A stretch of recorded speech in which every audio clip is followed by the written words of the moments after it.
driving. So I'm gonna get right into it. As of right now, it's kind of crazy, dealing with the money situation. Report just came out that boomers are having difficulty with retiring. The pensions were good. They were forced into the pensions and stuff, but the pensions then account for inflation. So now it's not enough money for them to retire. Then you deal with the aspect of having a lot of issues with inflation on housing, taxes going up.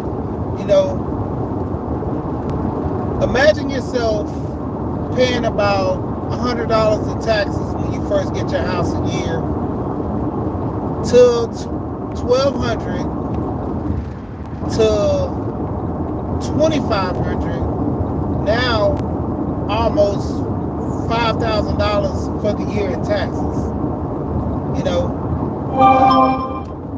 You never asked for your area to be, pretty much have a point of where, inflation or something sets in that area to make, your property tax go up. You could have been in a rural area, nobody knows, and all of a sudden you have a boom in that town, some big industry coming there, and now it's a hot tourist attraction, or this is starting to be a major city because of either the agriculture that's there or the industry that just came there, and they're building more homes, and it's more of a nice place to stay. Athens is a countryside, country, but the college UGA is there, University of Georgia. So it's a thriving, economy over there, not just because of the school. You have Wintersville that's right next door. Rivian has built the plant there. You have agriculture there from the college, and a lot of other I forgot the name of that initiative they have for, I think it's called like Grow Georgia or something, and one of the main farms that's out there, run through this program is out in that area. So typically you have stuff like that, but needless to say, your taxes are going up. You didn't ask for this. You're old. My grandma always said this when I was growing up, and I thought this was an excuse to be cheap till I got older and understood money more, that being on a fixed income is really a thing. Like, you have a set amount of money each month that you have to account for, and anything out of the budget, you kind of screwed. You set your budget to save so much a week to set aside to go on little mini vacations or something like that. All your bills are paid at this budget. They would call it like fixed costs. These things got to get paid no matter what. And shout out to everybody in the building. Hit the like button. Just trying to run through this real quick. But needless to say, they have a lot of fixed costs to the point where, when it comes down to it, anything that messes up, let's say you have a water leak, you have to fix your roof and you don't have warranty, that's going to set them back some time. They have the credit where they can put it on a credit card, stuff like that, but put it on a credit card, that means more debt. Hopefully you would have kids, somebody that can help you out, because other than that, due to inflation, you basically scraping the bottom of the barrel. I went to a lady's house doing a delivery, and she had, I think she said it was 27 grandkids. She had like 27 grandkids, and I'm like, geez, how many kids you had? But when it come down to it, needless to say, she has everybody from her kids to grandkids that could possibly pitch in and lending helping hand to say, well, we're gonna let grandma stay in our house, or grandma and granddad stay in the house. This is the house we grew up in. We're gonna keep this house in the family. Things of that nature. Compared to barely having enough money, not having kids. I mean, needless to say, you don't look at your kids to take care of you, but at the same time, kids do play a part in retirement for most older adults. And even if you don't have kids, you have family members that you've dealt with over the years. Prime example, my cousin's wife, her aunt don't have any kids, and the other aunt, she didn't have any kids as well. Now this is the funny twist.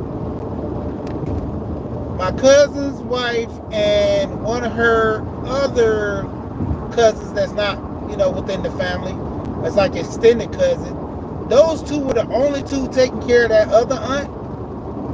So when she passed, she had it in her will, which the family was so mad that they pretty much got all her money. The house was signed over to them. They sold it. The bank account, she had a couple of $100,000 in there. And the same thing is applying right now to the other aunt. No kids.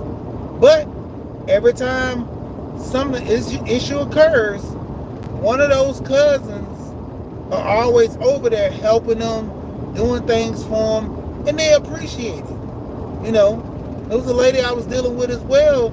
She was telling me how her aunt was in the military, no kids, career military. She did 40 years in the military. After coming out, she became a consultant, still working through them, not really doing much rank things, but more of a recruit style, just something that was laid back. And end up retiring from that and just living off her pension, to the point when she got real sick and passed. She gave the lady, she said, I'm leaving you all this money because you've been taking care of me these past couple years, been feeling bad, and live your life. Don't live through your kids. Do something better for you. You shut off your life to help me, because she wasn't working. But, she had enough money to pay her bills. Now, this is how much money you have. When you can pay somebody's salary to be a full-time nurse, or to just sit there and help you full-time, you got a little money. So basically, she was set for her retirement. She planned these things. But for the people that don't plan, don't have 401ks, they don't have unions, and they don't have unions to help you out at your job, they don't have pensions anymore to force you to save for retirement. 401ks are optional. So when it comes down to it, you're to the point where you're at the mercy of your own spending. Things that you do now hit you hard when you're older. One of my older closest friends was telling me how, save money. This guy makes about $3,500 a month for retirement. They actually took an extra $1,000 because he was married and everything, and that was kind of crazy within itself. His wife don't get that much. I think he told me she gets around $1,200, because I don't know, I think she kind of retired later, like a little bit too early, through injuries or whatever that happened with her. But overall, they got about $4,700 a month they have to pay out. They're renting, so they have to account for the inflation of the rent rate now. And then if they didn't have to account for the inflation on rent, they would have to account for the taxes of having their house so long. So it was like one thing after another. And then not to mention they're older, they're not eating properly, so there's things that's, hindering their health. The crazy part was he literally got out the hospital and a week later his wife went into the hospital. So you have that issue. Having a vehicle, they was almost paid off one vehicle, got into an accident, which, wasn't their fault, but at the same time, the car got paid off, total, ended up getting another car, starting the payments over again. And it's literally to the point where a lot of times it's more like the rat race. The better you feel about getting ahead, then the hamster wheel starts all over again. So not saving for your retirement, not having passive income, not even having these conversations to deal with, amongst family and friends, setting yourself up for retirement, having a retirement account, having savings for the most part. These are the things that I'm doing now, versus waiting till I'm getting older and finding this stuff out. So learning this stuff now is actually helping me. So why not pass down the information and, open somebody's eyes, make them be informed about it, looking at stock, investing in that. Passive income is better. If you're going to invest in stocks, I always like ETFs, S&P 500, just throwing that out there for people to do their research. Look at what's the best option for you to invest your money. All these gurus and all these people on the internet, influencers, can tell you all kind of things, but it's up to you to make that decision. That's what I talk about in relationships. It's up to you to make the decision to be with somebody for the rest of your life, and it's up to you to say, well, this is not a person that's right for me or a fit for me, so I'm going to move on. And this is going to be quick because I'm about to get off of here, probably another 10 minutes or so. But this is touching on the mental health aspect. I was watching a great podcast, and I just lost the name. Goodness. It was with a guy by the name of DJ Jordan. DJ Jordan, and the woman name is Love Dorsey. It was something like a cup full of game. Can't think of the name of the podcast. It's getting me now. But anyway, that podcast pretty much touched on, mental health between men and women, the issues we go through. And the number one thing that, they was pushing towards with men was like, stop thinking about sex. And if you don't have discipline, and I laugh, shout out to Gold Professor and the 9 Laws of Self-Government, that's the start of everything. You have a discipline. Love Dorsey even said, you getting to the point of not having no religion and you having that discipline to seek knowledge, religion will be a big part of your life, because knowledge increases you overall, wanting to learn more, wanting to be better. She even touched on the point of mental health and healing. It's not something that you look for. You got to be into it. And that's one of the things she touched on, saying that as people are scholars in their fields, this is something that they enjoy doing. A paleontologist, anybody in those fields, they enjoy doing the work. Marine biologists, you know how much you have to like the water, fish, things of that nature to be a marine biologist. A lot of people don't look at the aspect of them doing these jobs as something that's really a thing. And that's what's going into the mental health. You researching, you trying to find ways to better suit your mental health. You're looking for therapists, you're talking to therapists, Believe it or not, this was crazy about this situation that she was researching. She looked up child predators and just look into the mindset of a child predator. Don't you know the mindset of the child predator? They videotaped this guy like he was really aroused by this situation, just talking about it.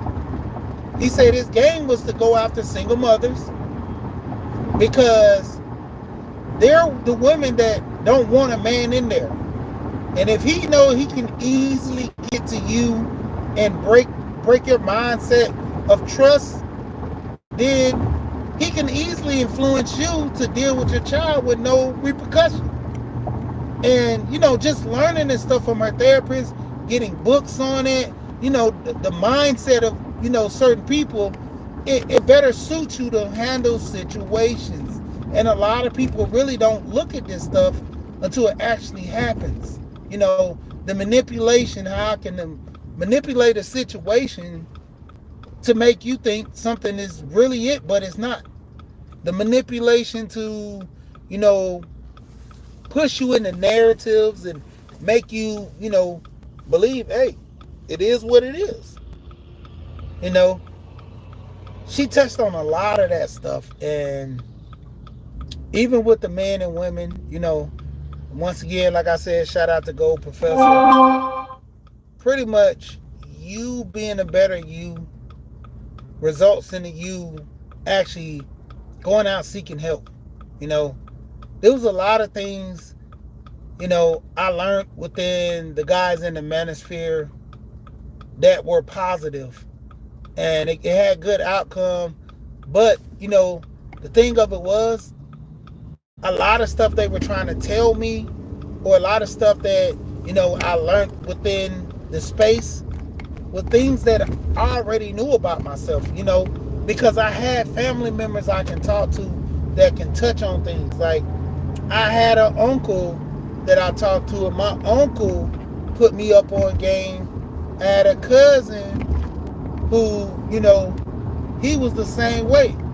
I had a cousin, he talked to me about things. The men in my family actually talk to us youth to understand, like, things are not always what other people say or other people live in their life. Follow your dreams. Look at things according to how you want them to be set up and get it done that way. Don't sit here and be putting yourself in harm's way. Don't sit here and put yourself in a situation you can't get out of. That was the whole initiative that I learned so well. And there were so many people that, took the time and just mold me. So as I got older, I started dealing with men that basically gave me things that I could use in my life. And then when it got to a point where the teaching ended, I had to initiate my own education outside of that realm, because you got to understand, there are some people that can only teach you so much, and you outgrow them.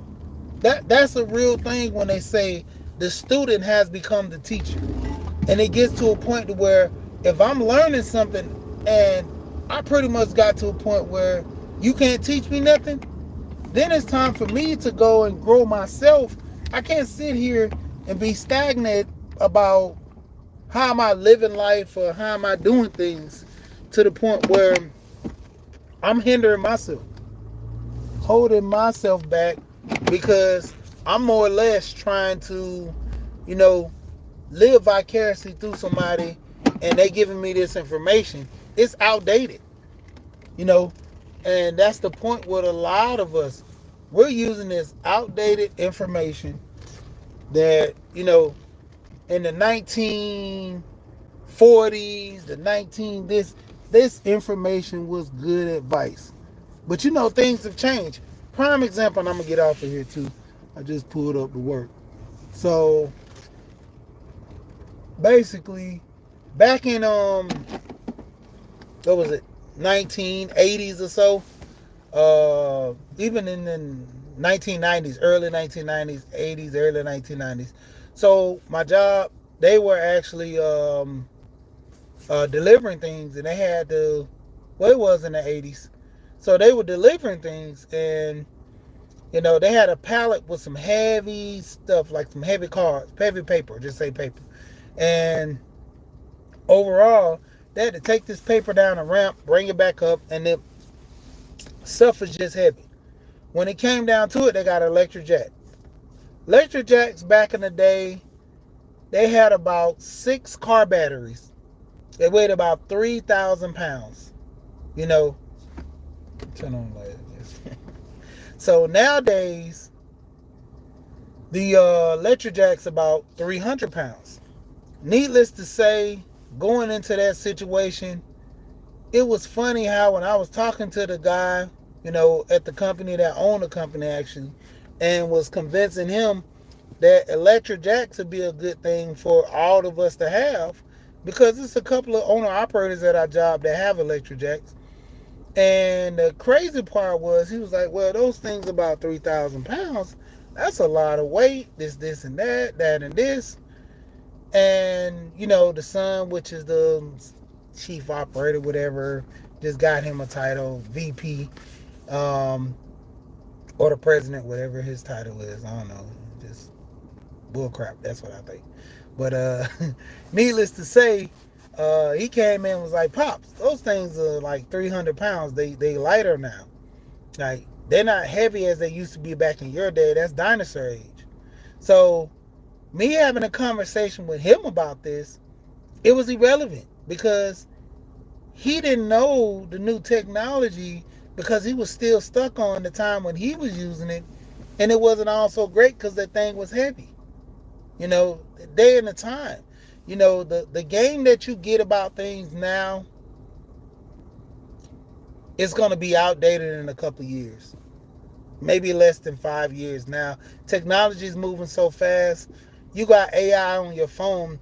I can talk to somebody in Shanghai, or Tokyo. I could talk to them in Japanese. I could talk to someone in Shanghai in Chinese, right in my regular English voice. But there are settings on phones that you can do now that can convert it over into speaking their language. So this is gonna help with that learning curve where people buying overseas, dealing with companies. This is gonna help tremendously. I'm sorry, Apple doesn't have that right now, but Samsung does. But like I said, the technology that's there, it's only advancing. And the same thing with knowledge. A lot of people are not advancing their knowledge, so they're losing out. They're losing out bad. So learning about your finance, get into a situation of retirement, that's the thing. Mental health, talking to someone. Even if you don't have money for a counselor, finding someone you can trust, confide in them. Me and my cousin, I talk with him all the time. I'm more like my cousin's counselor. He's able to talk things out, get things off his chest. This is an older guy. We go through so many stories at the same time, all the time. But mentally, it helps him. And me and my cousin, we didn't have the best relationship growing up. He was older, so he was more of a disciplinary and, trying to teach. Now it's to the point where I'm teaching him. I'm showing him about stock, getting him into things, because pretty much he's retired at an early age, like 50 something. He's retired. He's got money stacked up. He's retired. But to the point where, he planned this. He could still go back to work if he wants to now, but he literally planned this to the point where he has things set aside, and now he's just investing, dealing with a company, and just have his ducks in a row. If he need a little more money, he can go back to work. He already has a set pay that he has to pay out his fixed costs every month, that pretty much he's been comfortable with for the last 7 years after retiring. No, he's good. And if need be to go to work, he go. It's not like when you retire, you can't jump out. I've seen older people go back to work because they can't afford to sit down. And that's what the boomers are having now. The greeters at Walmart. You know, I see older people that have knowledge working at Home Depot. The older men working at Home Depot. They might can't lift stuff, but the knowledge on building things, planting, gardening, plumbing, electric. Things that a lot of these young people want to save a little money, but just don't know the work. But shout out to y'all. I'm about to get ready to get out of here and get it cracking. Peace to everybody. Like my brother always saying, everybody old school. Peace about the hair grease. But you know what I always say when I get off of here? We here and we gone. Peace.